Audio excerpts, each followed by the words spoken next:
Attention, all true believers. Marvel Comics is on the air. Out of the pages of the world's greatest comic magazine come the adventures of the Fantastic Four. This week's epic, the first tale in this new radio series, is from the original book of Marvel called The Fantastic Four Meet the Moleman, the beginnings of which we shall witness in just half a moment. It's mid-afternoon in New York City. Through the din of midday traffic is heard a strange explosion. A symbol takes shape in the city sky, and a legend is born. Hey, look up there. What does that mean? Could it be an invasion? And high above the excitement and hubbub, one man holds the still smoldering flare gun. One individual who is somehow more than just a man. He is the leader of the Fantastic Four. This is the first time that I've had to use the signal, and I pray it will be the last. In another part of Manhattan, Susan Storm is having tea with a society friend when she hears... Sue, look out there. What? That symbol in the sky. What do you suppose it means? Oh, I'm sorry, Jackie. I have to go now. What? But we haven't even started our lunch. So it's happened at last. I must be true to my vow. There's no turning back. She's gone. But how? It's time for the world to meet the invisible girl. And at the same time, in a men's clothing store downtown... I'm sorry, sir, but we don't carry anything large enough to fit a man of your stature. Bah! Everywhere I go, it's the same story. I'm in a world too small. Say, look in the sky. That bright red symbol with the number 4 inside. Huh? What can it mean? Let me see that. The time has come. Out of my way! What? Why do they build doorways so narrow? Holy smokes, a monster. Officer, do something. Halt! Halt or I'll shoot! I warned you. What do I suppose New York people are so friendly? You see that? He'll get that manhole cover out of the ground with his bare hands. Take my special underground express route. There's so many tunnels under the city, and this is faster than subways. Quieter, too. This ought to be far enough. There's no opening above. I'll just have to make an opening. A monster came up out of the ground. It don't look human. We're being invaded by Martians. Call out the army. Oh, we're being invaded. Invaded? Well, before we make such a decision, let's observe another scene at Swanson's garage. Oh, we got her purring like a lamb, Johnny boy. Good, that's the way it should be. There's only one thing I like better than working on cars. What's that? Hey, look. What's that in the sky? That's my cue. Flame on. Hey, Johnny, what's happening to you? Remember me saying there's only one thing I like better than working on cars? Well, this is it. The figure which just seconds before had been Johnny Storm is now the Human Torch, flying through the skies like a flaming meteor. Red Dog Base to Squadron Leader. Scramble alert. You are authorized to locate and bring down unidentifiable flaming object now flying over Manhattan. And within a few minutes, Johnny Storm is in a dogfight for his life. I can't keep this up much longer. My flame's gonna run out. Oh no, I'm falling. I'm not gonna make it. And then, just as the flying boy's flame begins to flicker out altogether, two impossibly long arms stretch out and... Gotcha. The now flameless Human Torch is plucked from the air by the strange man who fired the flare which caused all the commotion. Thanks, Reed. Oh, you're safe now, lad. Who is this man? In fact, who are all four of these astonishing humans? How did they become what they are? What mystic quirk of fate brought them all together to form the Fantastic Four? Well, you all came when I summoned you. Good. There's a task that awaits us. An awesome task. There's time for us to learn of the task awaiting these four, but first, let us uncover the origins of this colorful quartet. That requires a bit of Marvel magic as we travel back to a time and place before there was a Fantastic Four. Back into the office of Dr. Reed Richards in the Federal Space Exploration Complex, where Dr. Richards is briefing his team. So, as you can see, we have a clear time window at 9:40 tonight, and then not again for 3 years. If we're to be the first in space, we must leave tonight. What? You're not going tonight with me as pilot. You know we haven't done enough research into the effects of cosmic rays. Out in space, they could kill us all. Ben, we've got to take that chance. Unless you want the Reds to beat us to it. I never thought you were a coward. Coward? Get that shit. I'll fly her no matter what happens. And so, led by a determined Dr. Reed Richards, the group speeds to the spaceport. Susan, Ben and I know what we're doing, but you and Johnny, you two don't... Don't say it, Reed. I've been working on this for too long. Where you go, I go. And I'm tagged along with Sis, so it's settled. No time to wait for clearance. Conditions are right now. I think this is a stupid thing you're doing, but I ain't no coward. And before the guards can stop them, the mighty ship, which Reed Richards has spent years constructing, is streaking for the heavens, climbing into space. Hey, this hurts. Feels like I have a ton of concrete on my chest. Caused by our fantastic rate of acceleration, Johnny. Right, but the ship is acting like a perfect baby. Yeah, but we still don't know about those cosmic rays. Higher and higher, like a silver bullet, the sleek spacecraft soars. Hear that? The rays are penetrating the ship. I warned you. My head is pounding like it's going to burst. Rays have affected my hands. I can't steer. Ben was right. We should have waited. We should have had heavier shielding. Well, Sis, I feel like I'm burning up. My body is so hot. Can't move. I tried to warn you. At that moment, the powerful rocket's autopilot takes over and the sleek ship returns to Earth in a rugged but non-fatal landing, leaving our quartet of cosmically charged champions deep in the jungles of South America. Oh. Reed, after all your work, we failed. I'm just grateful we're all alive. But we failed. Bah, what'd you expect? And we still don't know what effects the cosmic rays will have on us. Oh, Reed, I feel strange. Susan! Look at Susan! Sis, what's happening? You're fading away. Oh, no. What's happening to me? Reed, Ben, Johnny. Somehow the cosmic rays have altered your DNA, making you invisible. Sis, I can't see you at all anymore. Tried to tell you to wait. How long will it last, Reed? That's got to be the question of the century. How long will it last? There's no way of knowing. What if she never gets visible again? Easy, Johnny. Susan, concentrate. Think about your physical form. Try to imagine yourself visible. I'll try, darling. Look, it's working. I can feel it. Oh, Susan, it is working. Oh, it feels so strange. Oh. Boy, you were lucky. We might never have seen you again. Richard, you were crazy for proceeding with this experiment. How do you know she won't turn invisible again? Oh, Ben, I'm all right now. Oh, sure, you're okay now, but what about a minute ago? And what's going to happen to the rest of us, wise guy? Ben, I'm sick and tired of your insults and complaining. I didn't purposely... And I'm sick and tired of you, period, Bub. In fact, I'm going to paste you one right in that smug face of yours. I've been wanting to do this for a long time. Ben, wait, Ben. What's happening to him, Sis? I don't know, Johnny. His skin is cracking. He's turning into orange rock. Wait, Ben. Don't try to talk yourself out of this one, Doc. I'm going to nail you. He pulled that tree right out of the ground. He's turning into some kind of a thing. Oh, Reed, darling, do something. Reed, darling.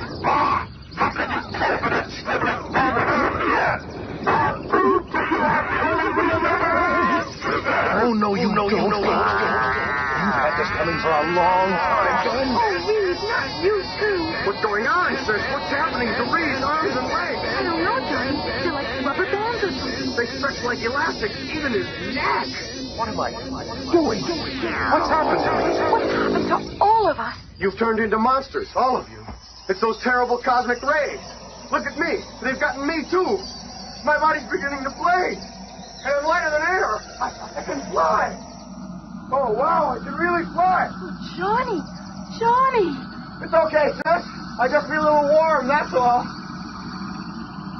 Minutes later, Johnny Storm's flame has subsided, and he returns to the others. Together, they watch a small brush fire which started burn itself out. And then they stand silently, each absorbed in his own startling thoughts. We've changed. All of us. We're more than just human. Listen to me. You too, Ben. Together we have more power than any humans have ever had. Why, You don't have to make no speech, big shot. We understand.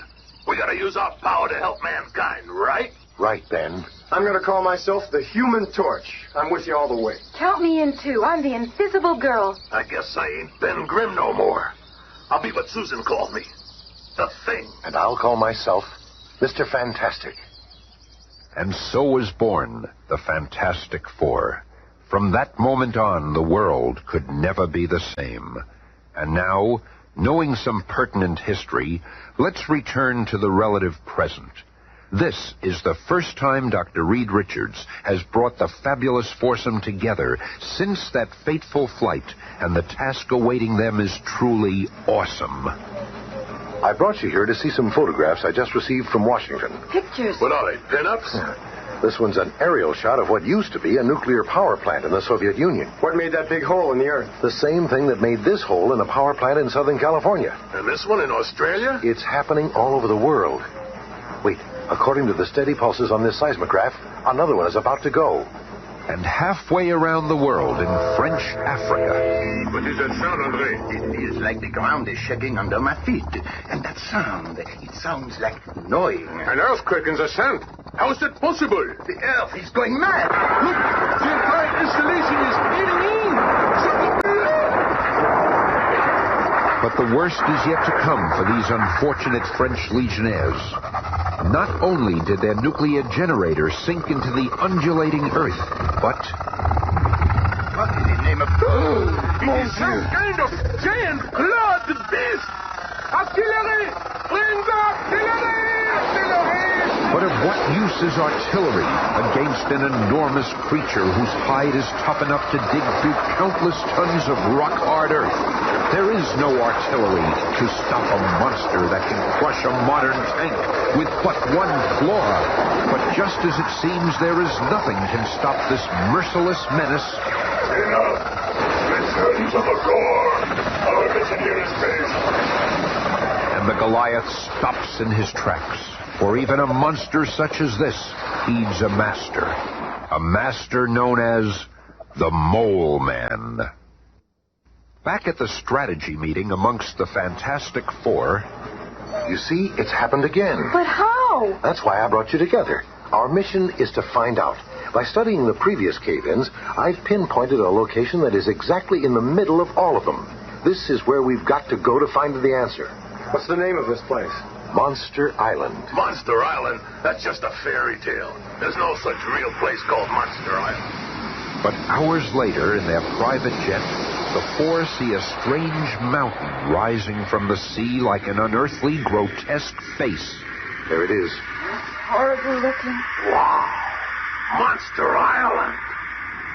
Little dreaming of the adventure that awaits them, the Fantastic Four land and begin the long climb to the top of the forbidding peak.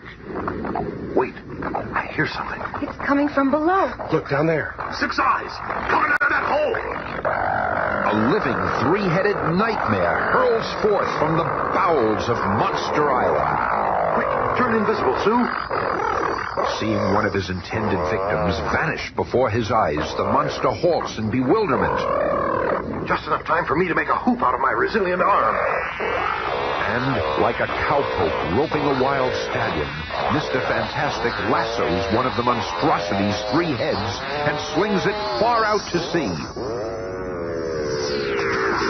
I read about a giant 3-headed creature that guards this place, but I never believed it. But before Mr. Fantastic and Johnny can catch their breaths... Look out! Cave in! The earth opens up and literally swallows Reed and Johnny. Hang on there, boy! Down, down, down they plummet, lost in the darkness until finally, at the bottom of the pit... It's pitch black in here. What sort of place can this be? Say, Reed, over here. What is it? Feels like a door in the wall. He's moving. Oh, that light. I can't see. It's so powerful that I'm blacking out. It could be minutes or hours later when the two regain consciousness, only to find themselves garbed in strange, heavy suits that protect them from the blinding, unearthly glow. Oh, my head. That light actually overpowered us. How did we get into these clothes? It is about time you came around. Who are you? I can't see. Where are we? One thing at a time. The reason for your blindness is the glare from this valley of diamonds. Brighter than the sun. And as for me, I am the Moleman. While Reed and Johnny are dazzled by the Valley of Diamonds, more action awaits Ben and Sue on the surface. I've got to find Reed and Johnny. Wait, what's that sound? Other ears and eyes sense the approaching menace. Look out behind you, Sue. I'll handle it. The second gigantic guardian of Monster Isle is powerful beyond belief. But he is fighting a foe whose very body has been supercharged with cosmic energy. A foe that cannot be stopped. You've done it, Ben. You've beaten him. What'd you expect? I am the thing, ain't I? Oh, you saved my life. Never mind that. Let's go find your brother and that skinny boyfriend of yours. Oh, Ben, if you could only stop hating Reed for what happened to you. And what of Reed Richards and Johnny? Using that Marvel magic again, let's descend to the depths of Monster Isle, where we find them confronted by the strange Mole Man. So you have never heard of me before. Well, soon the world will know my name, for soon the Mole Man will control the power of the earth. How did you get here? It all started long ago. The people of the surface world mocked me. Me? Go out with you? Don't make me laugh. I know you're qualified, but I can't hurry. You scare away all my business. Really? Is that a mask you're wearing? Finally, I could endure it no longer. I resolved to find a place of my own, the legendary world at the center of the earth, a world where I could be king. And then, when I had almost abandoned hope, soon I saw where it led, to the land of my dreams.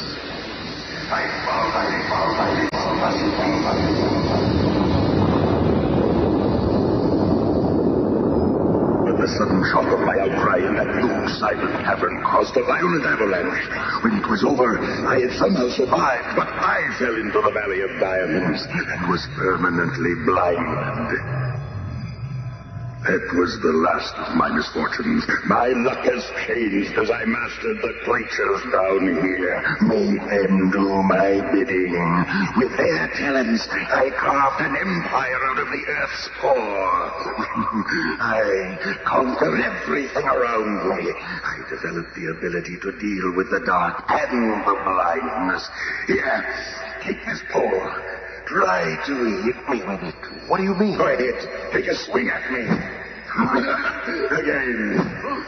See? I have radar like a bat. I am able to evade whatever danger approaches me and return the attack in kind. Reed, you okay? He's not hurt. But see how easily I defeat anyone who dares defy me. But now, at my signal, those creatures from the bowels of the earth shall destroy you, my witless intruders. We'll see about that thing, sis. Johnny! It is too late. The die is cast. Look out, Ben. Behind you. Hearing the Mole Man's signal, his largest and most deadly underground creature thunderously lifts itself into the room, its brainless rage directed at the ill-fated four. Flame on. Help is on the way. Things are going to get kind of warm around here. Back and forth like a flaming hornet, the Human Torch buzzes the gigantic creature, who tries to grasp the frantically flying youth. Reed, the Mole Man is getting away. Not if I can help it. And I can. You haven't won yet. You can't beat my entire menagerie of monsters. And then they come, like pieces from an insane nightmare, roaring, running, snarling, the Moleman's entire army of underground gargoyles. But the unbelievable power of the torch flying between his fantastic allies and the pursuing hordes blazes a swath of melting earth. This will cause a landslide, stealing those creatures from us. You did it! And we're free, too. We better get out of here. This whole place is going to erupt. And moments later, What happened to the Moleman?